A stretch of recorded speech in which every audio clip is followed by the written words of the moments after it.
Meus amigos e minhas amigas, sejam muitíssimo bem-vindos e bem-vindas a essa deliciosa aula de história de toda terça-feira de manhã. Fala sério, a segunda-feira não tem graça porque não tem aula de história. Vocês ficam tudo ansiosos, esperando a terça chegar para poder conversar comigo, para ver a aula do professor JP, que às vezes é até mais longa que a dos outros professores, mas pelo menos eu me divirto quando eu estou assistindo, porque ele fala um monte de besteira, eu fico rindo em casa. Não é não? Eu sei que é. Gente, é um prazer estar com vocês aqui mais uma vez. Muito bom, mesmo que entre telas me dirigir a voz. E ainda mais hoje, por quê? Passamos tanto tempo falando de Europa, passamos tanto tempo falando de América, que é a nossa casa, mas que infelizmente a gente não se identifica tanto, então cria essa estranheza ainda. Falamos de América do Sul, falamos de América Latina, falamos de Estados Unidos, mas a gente deixou o miolinho ali escapar e hoje a gente dá uma bocanhada nele. Vamos voltar a falar de Brasil? Vamos voltar a entender quem nós somos, a entender por que nós estamos aqui. Seríamos nós alienígenas tão diferentes e estranhos para o mundo todo? Ou faz sentido a gente ser como é hoje? Quero lembrar-vos que na última vez que nós falamos de Brasil, espero que todos estejam muito bem recordados, nós falamos de independência do Brasil, né? Porque a gente fica fazendo esse salto indo e voltando. A gente fala do Brasil, vai para a Europa, depois a gente volta. Às vezes a gente não interliga uma coisa com a outra. Mas é porque a gente está seguindo uma lógica temporal. A gente foi até o primeiro reinado brasileiro. Não sei se lembram. Não sei se recordam. Nós falamos de todo o processo de independência do Brasil. Falamos da chegada da corte portuguesa ao Brasil em 1808. Falamos de toda a modernização feita por Dom João VI e sua corte. Do dia que Dom João retorna para Portugal e que Dom Pedro assume um governo provisório no Brasil até ele proclamar a independência em 7 de setembro de 1822. Mas nós não paramos por aí, veja só que frenético, a gente continuou a falar do primeiro reinado. Justamente os desafios que Dom Pedro I teve que encarar para poder fazer valer essa proclamação de independência, né? A gente viu que ele sofria várias pressões internas e externas para poder conseguir conduzir esse novo império, que era o Império Brasileiro. E aí, no final das contas, o cara não aguentou a pressão, ele era frágil, o pobre, e em 1831 ele retorna, ele abdica, ele renuncia do seu direito de ser governador e imperador do país, ele retorna para Portugal, deixando aqui, em 1831, o seu filhinho, Dom Pedro II, que não era segundo ainda coisíssima nenhuma, né? Era só o Pedro de Alcântara, aqui no seu lugar. Ele com meros 5 anos de idade, o garoto era muito inteligente para a sua idade, diga-se de passagem, mas assim, 5 anos só, o cara não pode governar, né? E aí a Constituição de 1824, que a gente falou sobre ela também, que ia ser a Constituição da Mandioca, Dom Pedro não gostou, fez outra, né, mais centralizadora, e essa Constituição dizia que em caso esse governante não tivesse o herdeiro, não tivesse idade para governar, não fosse maior de idade para governar o país, teria que se arranjar um parente próximo dele para que ele governasse em seu lugar até que ele fosse mais velho. Não havendo um parente próximo, teria que se escolher alguns regentes, alguma galera para poder auxiliar nesse processo de governo até que ele se tornasse apto a assumir a sua posição máxima de direito como imperador do Brasil. Então a gente vai falar agora justamente desse período, do período regencial. Porque quando Dom Pedro I sai do Brasil, ele deixa o seu filhinho, coitado, abandona, olha o abandono parental do cara, abandona o filhinho com 5 anos num país, sozinho, e governa esse país aí que vira. Olha só o nível não é? Da relação pai e filho que a gente está construindo para o país da gente. Qual é o exemplo que nós queremos dar para as famílias de hoje? E aí, Dom Pedro, que viria a ser Dom Pedro II, né, tinha que contar com o apoio dessa corte que, de boazinha, não tinha nada. Não estavam ali para educar o pequeno Dom Pedro para que ele seja o melhor governante. Ele vai ser um cara que nasceu para governar desde sempre, né? Então ele vai ser educado nisso, mas não por esses regentes. Os regentes vão estar preocupados com outros problemas, como conseguir a maior fatia do bolo para si.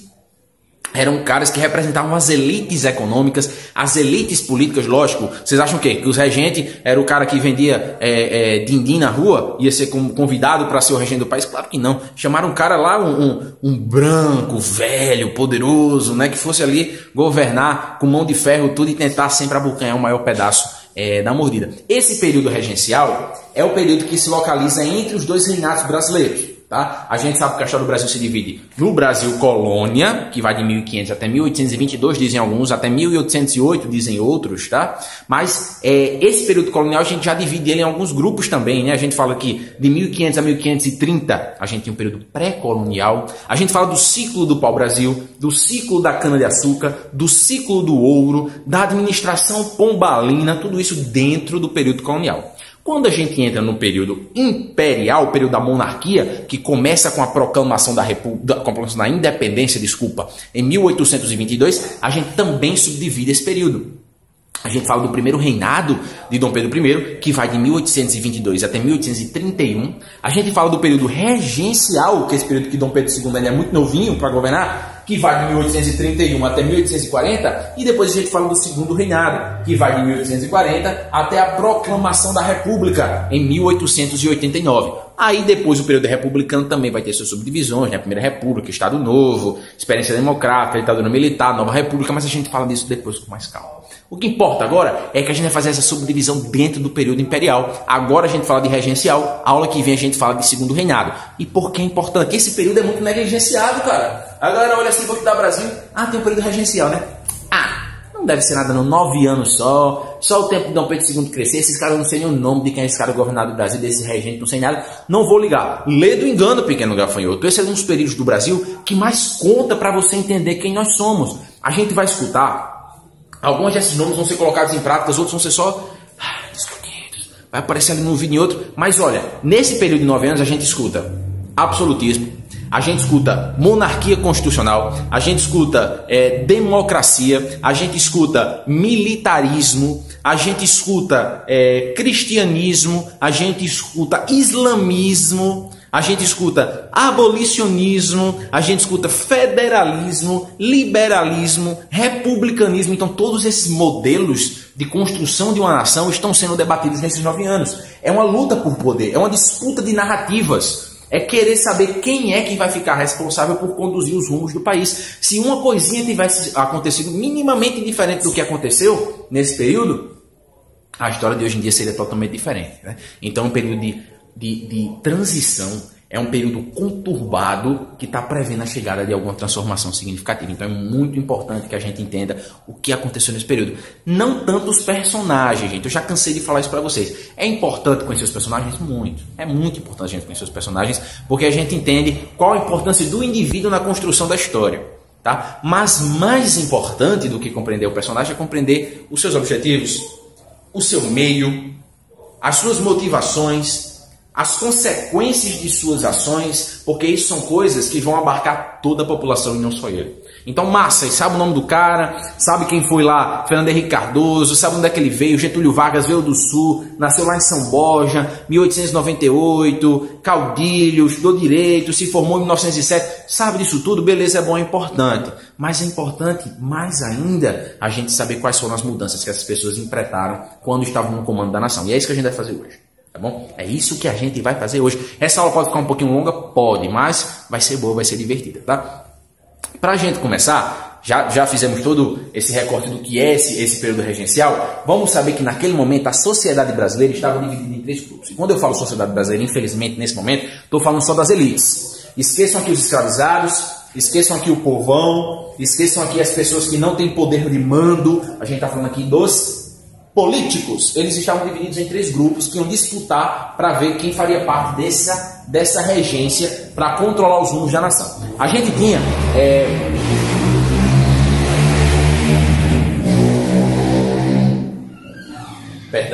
a gente tinha aqui, eu não coloquei o nome de liberais antes desses grupos. Nós temos 2 grupos liberais, tá? Os moderados e os exaltados, ambos liberais, e os restauradores como mais conservadores. Nesse momento, liberal significa apenas se colocar contra alguns interesses da coroa, querer o poder mais descentralizado, tá certo? De forma mais moderada ou de forma mais radical, de forma mais exaltada.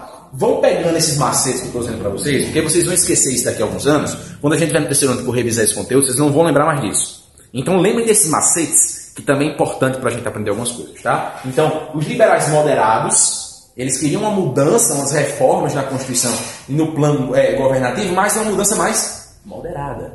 Os liberais exaltados também queriam mudanças mais profundas e os restauradores eram caras mais conservadores. Então, vamos fazer algumas anotações aqui.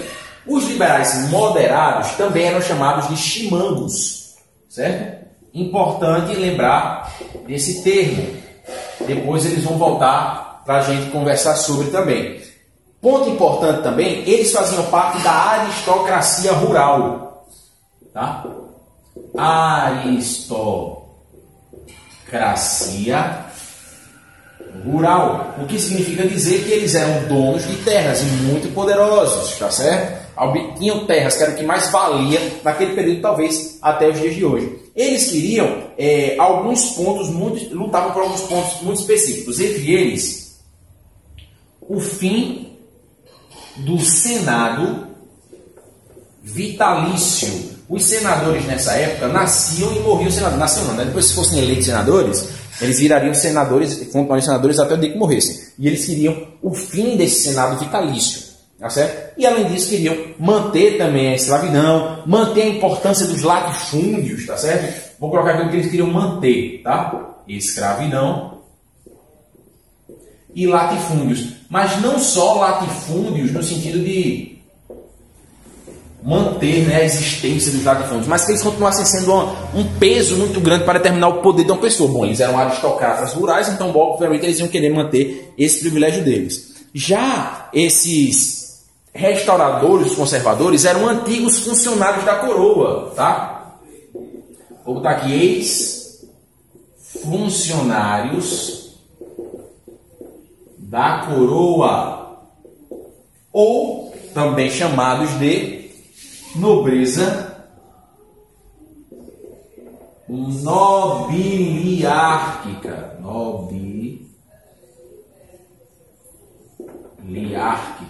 Ou seja, a nobreza de títulos, os barões, os duques que viviam nas cortes. Tá? E por que ex-funcionários? Porque eles faziam parte da corte de Dom Pedro I, que tinha saído. E agora eles tinham ficado ao relento. Assim, na maioria eram portugueses. Tá? E aí, o que é que esses caras estavam defendendo? Vejam só como eles eram conservadores. Eles queriam a volta de Dom Pedro I. Era o que eles queriam para ser felizes. Eles tinham vantagem no governo de Dom Pedro I. Eles estavam ali o tempo todo ganhando título, vivendo do bom e do melhor. Eles queriam que ele voltasse. Então eles eram ultraconservadores. Eles não estavam afim de conversar com esses caras que queriam alguma mudança na Constituição. E por último, mais ou menos importante, os liberais exaltados, que também eram chamados de farroupilhas. Isso é importante, tá? Farroupilhas, que tinham esse nome com a ideia de farrapo, tá? Que foi dado a eles de forma pejorativa pelos moderados, os chimangos, porque esse grupo, apesar de serem também representantes da aristocracia rural, assim como os moderados, eles tinham interesses próximos, tá? Defendiam interesses próximos das populações medianas. Eu vou colocar aqui interesses medianos, vocês entendam isso, tá? Que eles defendiam esses interesses das populações médias urbanas. Eles queriam, por exemplo, ampliação do direito do voto, a extinção do poder moderador, que é o poder do rei, né, o poder do imperador, no caso, que tem o poder de agir sobre todos os outros três poderes. Então, eles tinham defendiam algumas medidas um tanto quanto populares. Tá? Então, por isso, eles tinham popularidade nessas camadas intermediárias e tinham uma grande base de apoio. Tá bom? Então, esses grupos estavam divididos principalmente entre esses três, a população política, no caso, estava dividida principalmente entre esses três caras. A gente vai destacar três principais nomes, ou nomes de cada um desses grupos que vão fazer parte dessa história do período regencial. No caso do primeiro, vou botar aqui até um, vocês sabem que eu estou me referindo a um, dos moderados, tá? Ou seja, os caras que entre os liberais eram os mais conservadores, tá? A gente destaca o padre Diogo Feijó. A gente vai chegar nesse cara daqui a pouco. Esse cara é um dos principais nomes, se não for o principal nome, de todo esse período regencial, tá certo? No caso do 2, este aqui, a gente vai destacar José Bonifácio, amigo de Dom Pedro I, lembram dele? Um dos principais colaboradores da independência. Então, óbvio que ele vai ser um restaurador, óbvio que ele quer a volta de Dom Pedro I. E para destacar, no último ponto, nos 3 pontos, a gente vai colocar Borges da Fonseca e Cipriano Barata, tá? Borges da Fonseca e Cipriano com C, tá? Barata com B. Certo? Então esses são os principais nomes de cada uma dessas tendências políticas, certo?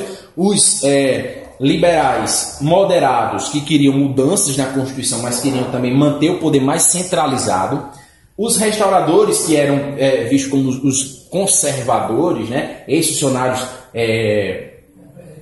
da coroa, nobres, nobiliárquicos, queriam o voto de Dom Pedro. E os liberais exaltados, que queriam mudanças mais profundas, como a ampliação do direito ao voto, que a gente tinha comentado aqui agora, o fim do poder moderador, e queriam um regime federalista, sabe, moça? Um regime federalista, ou seja, que desse mais autonomia aos estados e não só à federação. Ele queria descentralizar o poder, espalhar o poder, dessa forma que estava tudo configurado, tá certo? Mas aí então ficava aquilo, né? Como é que a gente vai fazer então para estabelecer, vou apagar aqui, tá tendo em print. Como é que a gente vai fazer então para estabelecer essas formas de governo, né? Como é que serão então essas regências? Bom, o período regencial vai ser dividido em 4 grupos de regências diferentes, em 4 momentos dessa regência. A gente vai colocar aqui um por um, tá? Muita moto passando, bicho, pelo amor de Deus. Alguns desses, principalmente o primeiro, têm uma vida mais efêmera, mais rápida. Não acaba criando tantas mudanças, mas só estabilizando o momento. Outros, como o segundo, principalmente, e o terceiro momento dessas regências, vão ter impacto maior e transformações políticas mais importantes. A gente vai aqui colocar uma por uma de quais foram, e provavelmente eu vou precisar apagar esse quadro mais uma vez, porque ele é pequeno e tem bastante coisa para a gente escrever. Mas, bom, primeiro de tudo, quando Dom Pedro I abdica de seu poder e deixa o Brasil em 1931, é necessário que às pressas se faça uma junta para governar. Não pode ter muito tempo de planejar a eleição, de fazer as coisas, não dá tempo. Então, o primeiro desses grupos que é organizado para poder governar o Brasil é a regência. Todos eles começam com regência, tá? Regência trina. Por que trina? Porque é formada por 3 pessoas. Provisória. Então ela não era uma coisa que era feita para durar. Ela era como é que eu posso dizer? Um paliativo. É por agora para a gente tampar o buraco. É um durex. Tá vazando, bota o durex ali, segura enquanto a gente não consegue. Então ela vai ter uma vida curta. Ela só vai durar alguns meses dentro do ano de 1831. Tá certo? E aí, o que a gente destaca dessa regência é que ela serviu para manter a Constituição funcionando e para justificar esse tipo de construção de governo que iria tomar conta do Brasil nos próximos 9 anos. Ninguém sabia, na verdade, por quantos anos seriam, né?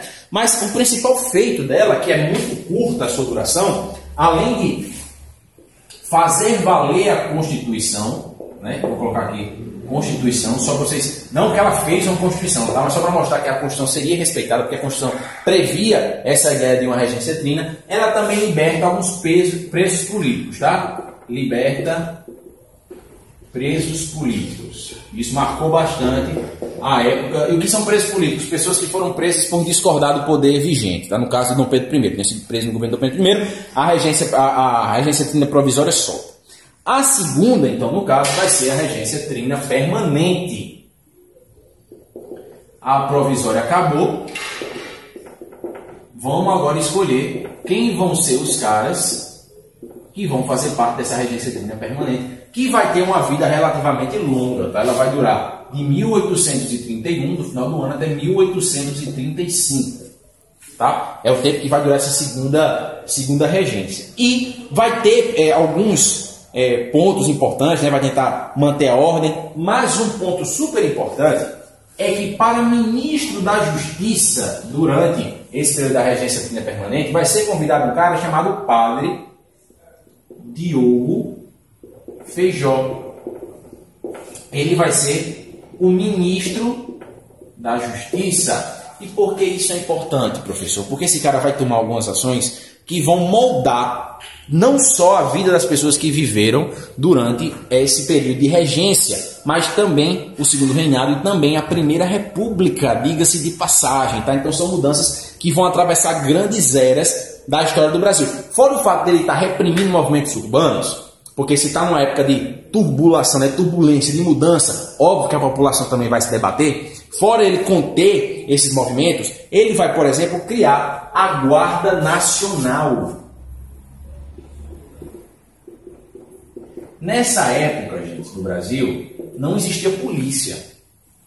Olha só que interessante, não existia polícia. Polícia militar, polícia civil que a gente conheceu, não existia. Existia o exército, existia a marinha, existia essas instituições ligadas ao poder federal. Mas não existia uma guarda nacional. E aí o Diogo Feijó, o padre Diogo Feijó, enquanto ministro da Justiça da regência trina permanente, vai criar a Guarda Nacional. Qual é o problema da Guarda Nacional? A Guarda Nacional é entregue ao poder dos coronéis, o poder dos donos de terra. O efetivo do exército é diminuído. Ele diz, vamos recrutar menos pessoas para o exército esse ano e vamos mandar parte desse contingente que iria para o exército para a Guarda Nacional. E essa Guarda Nacional não é controlada pelo poder federal, não é controlada pelo regente, mas sim pelas elites políticas locais. Então você entrega parte da administração, da segurança à iniciativa privada, porque esses caras muitas vezes não fazem parte do Estado, ou fazem com que a polícia atue não por interesse do Estado, mas por interesses próprios. Então nessa época é que é criada essa ideia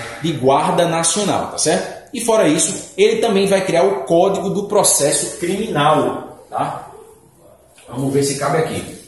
O Código do Processo Criminal. E basicamente o que é isso? É uma extensão. Ela achou pouco fazer o poder repressivo, o poder de segurança atuar nas mãos da iniciativa privada. Ele também vai conceder o direito de julgar. Existiam juízes de paz que atuavam nas províncias, tá? Esses juízes agora iriam julgar também as leis em território provincial, não iam mais depender da interferência federal. Então era um cara que terminou concedendo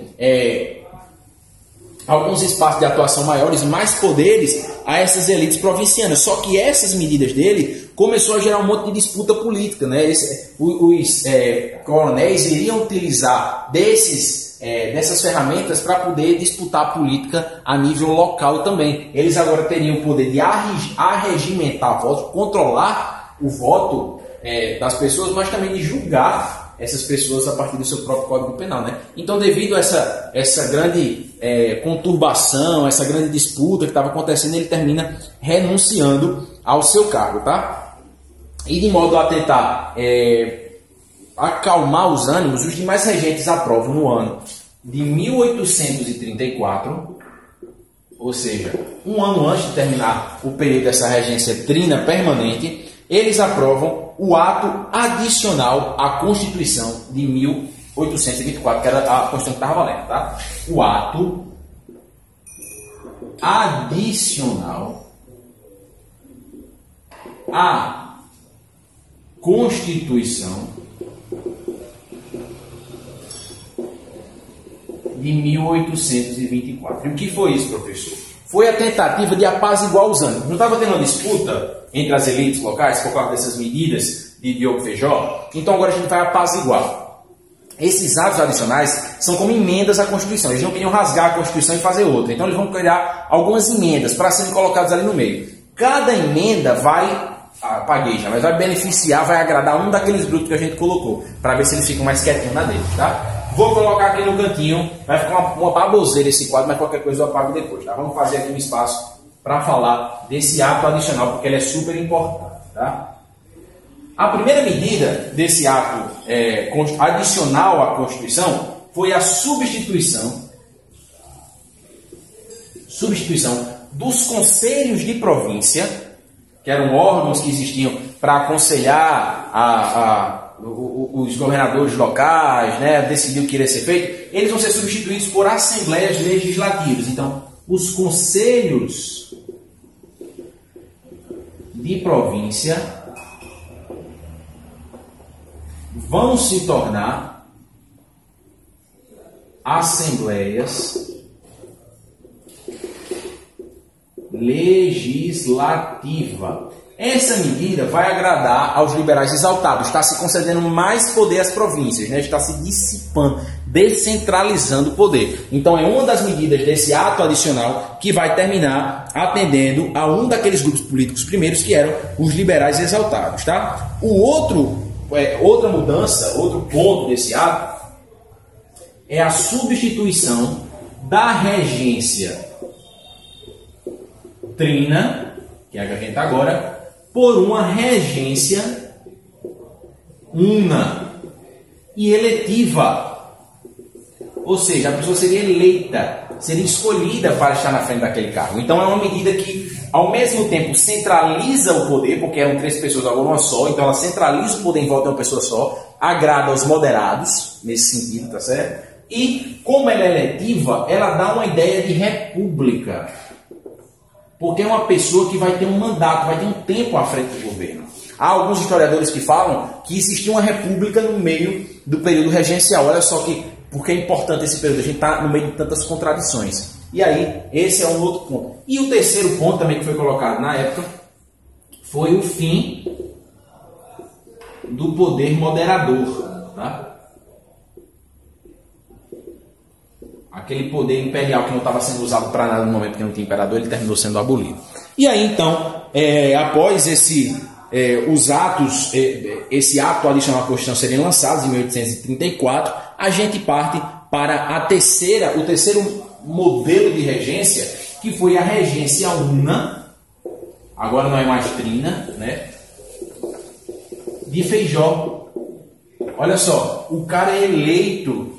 Ele tinha sido ministro da Justiça, abdicou e depois, na hora, ele ganhou os votos. Ele teve 2.826 votos na época que ele concorreu, num total de 6.000. O que mostra pra gente como o público eleitoral era muito pouco, né? 6.000 pessoas num país do tamanho do Brasil para votar, porque não eram todos que votavam. Dependia muito da renda que tinha, da posição social que tinha, não eram todas as pessoas que estavam aptas a fazer isso. Então ele é eleito com 2.800 votos apenas.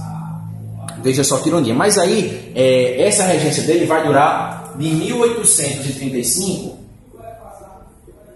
a 1837, tá? 2 aninhos. Teve uma vida curta essa regência dele.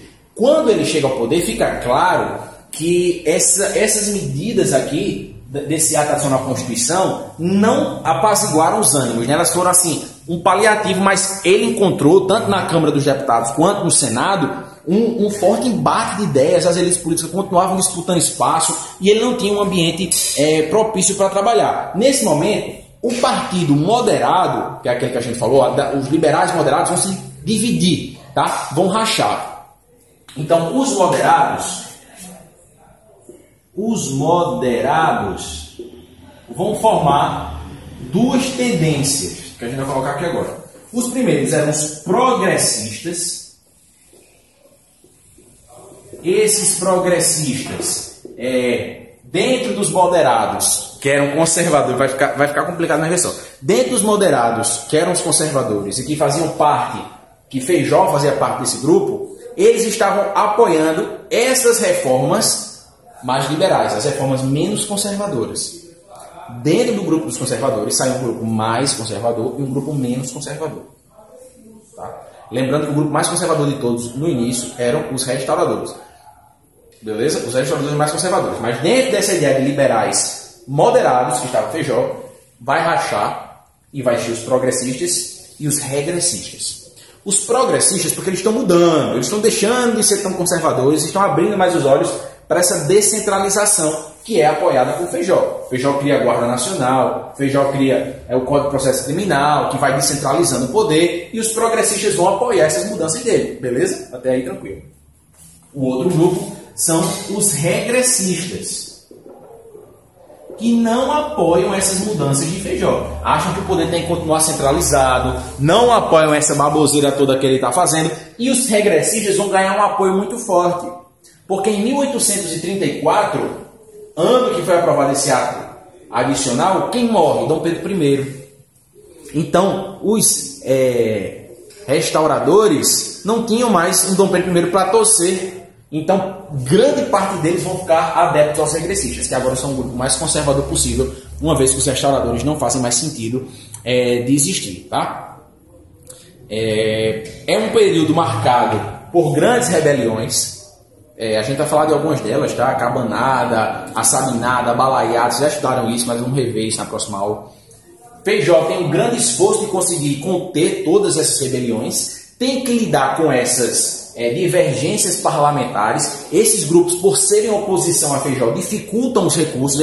Gente, eu estou precisando aqui de um exército, um destacamento para poder segurar ali a balaiada que está rolando. Aí a galera dificulta, bota a pedra no caminho, tudo para dar errado, começa a colocar a culpa nele. São as suas medidas descentralizadoras que não está dando certo. Então Feijó termina renunciando em 1837 e vai haver agora uma nova eleição para uma nova regência. Quem vai ficar interinamente é um cara chamado Araújo Lima, um fazendeiro forte, também poderoso latifundiário, e ele vai ser eleito para a próxima regência. Então vejam, desde este momento aqui, primeira regência, a gente encara um período liberal, onde as reformas que vêm sendo feitas são liberalizantes, elas são descentralizadoras, isso é importante, tá? São descentralizadoras, libertam-se presos, criam-se uma guarda nacional e um código do processo criminal que dá o poder às províncias, se transforma os conselhos de província em assembleias legislativas que têm poder de criar leis a nível municipal, a nível provincial. O poder está sendo diluído aos poucos, tá certo? Mas agora, como esses conservadores se cansaram disso, conseguiram fazer com que Feijó renunciasse, a gente vai ter a quarta e última regência.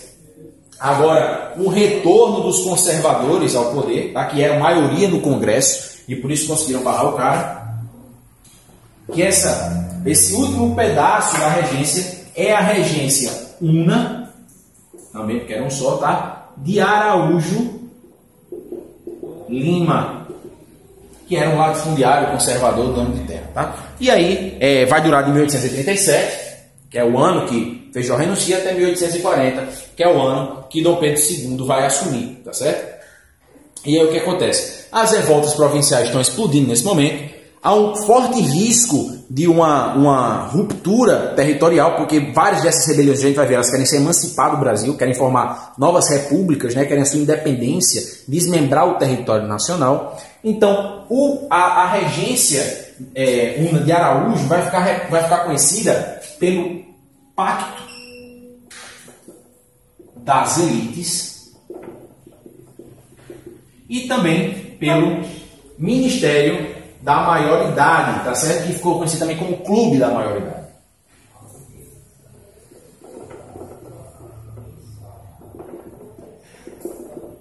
O quadro ficou feio, viu? Ficou apertado, mas deu pra gente entender tudinho aqui. Eu vou até tentar botar o ano aqui. De 1837 até 1840. Depois eu vou tirar uma foto desse quadro, porque tá ridículo isso aqui. Mas se você acompanhou direitinho a aula passo a passo comigo, acho que dá para entender, tá? E aí qual foi essa ideia? O Pacto das Elites, na época dessa última regência, foi justamente quando essa galera toda que estava divergindo entre eles para ver quem ia ter mais poder, percebeu que existia uma ameaça muito maior para eles no momento, que eram essas revoltas populares, a Cabanada, a Balaiada, a Sabinada, a Revolta dos Malês, que a gente vai trabalhar na próxima aula. E eles deixaram as diferenças de lado e se uniram para manter a escravidão, para manter a unidade territorial, para manter a sua posição de poder. Então isso marcou profundamente essa regência una de Araújo Lima. E paralelo a isso, ele também percebe, as pessoas daquele momento percebem, que as revoltas estavam se intensificando, que existia um risco sério de uma ruptura no território, que se precisava de uma liderança naquele momento que exercesse de fato, que simbolizasse o poder, que personificasse o poder, que tivesse uma moral para governar na frente de todas as elites e pudesse com propriedade repartir o poder entre elas sem entrar em risco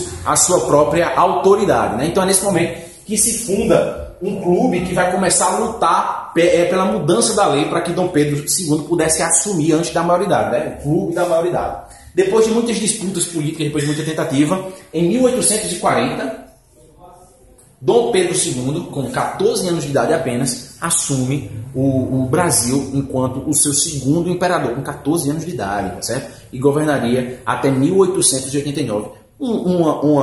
um governo que, se a gente for comparar com outras monarquias e outros impérios que existiam na mesma época em outros lugares do mundo, foi assim, relativamente muito bom, muito benéfico. A gente vai ver o porquê, vai estar direitinho, mas foi um governo bem feito, pelo menos, se a gente pode dizer, se comparado a outros que a gente tem como exemplo no mesmo período, também encabeçado por outros imperadores e outros reis, tá certo? Mas espero que o período regencial, essa primeira parte, tenha ficado clara aqui, dentro dessa bagunça que ficou esse quadro.